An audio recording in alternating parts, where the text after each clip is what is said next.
তো বন্ধুরা, আমার সাথে এটা কেন হয় তোমাদেরকে আমি বলছি।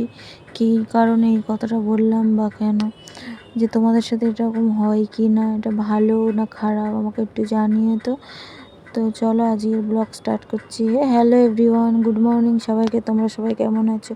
আশা করি তোমরা সবাই ভালো আছো। আজ আমার একটু মনটা ভালো নেই, তো এখানে আমি আমার মাম্মামকে স্নান করিয়ে নিচ্ছি, যেহেতু একাই সব কিছু করাতে হয়। আমার মাম্মামের যখন 16 দিন বয়স হয়েছে তখন আমি বাপের বাড়ি থেকে এখানে চলে এসেছি, আমাকে এখানে নিয়ে চলে এসছে। ঠিক আছে, সেই বাচ্চাকে আমি আজ 3-4 মাস হতে যায়, আমি তাকে সব করি, নিজের হাতেই কেউ একটু করে দেওয়ার নেই। তো যাই হোক, এসব কথা বলে লাভ নেই।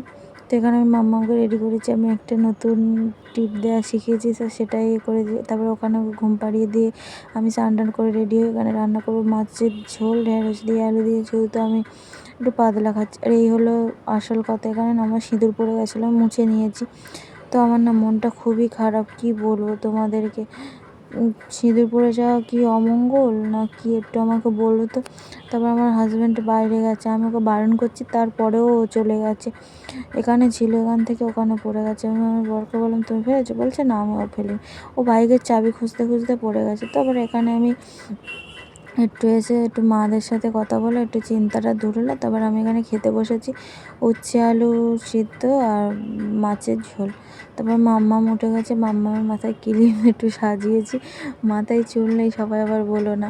তারপর ওর পাপার সাথে একটু খেলা করছিল, খেলা করার পরে দেন আমি এখানে একটু সন্ধ্যের পরে ও ঘুমাচ্ছে, তো আমি বলি কী করবো, একটা কাঁথা ছিল সেই সেলাই করার ছিল, তা করিনি। মনটা আমার ভালো নেই, সকাল থেকে ওটা ওরকম হয়েছে, তো এই কারণে মনটা আমার ভালো নেই আজকে। তো চলো, ও কি কেমন নিষ্পাপ হয়ে ঘুমাচ্ছে দেখো, কত খেলা করে, কত কথা বলে। তো সেই মেয়ে ঘুমাচ্ছে এখন, দেখো কত ঠান্ডাভাবে। তো আজকেকার মতন এটুকুই, টাটা।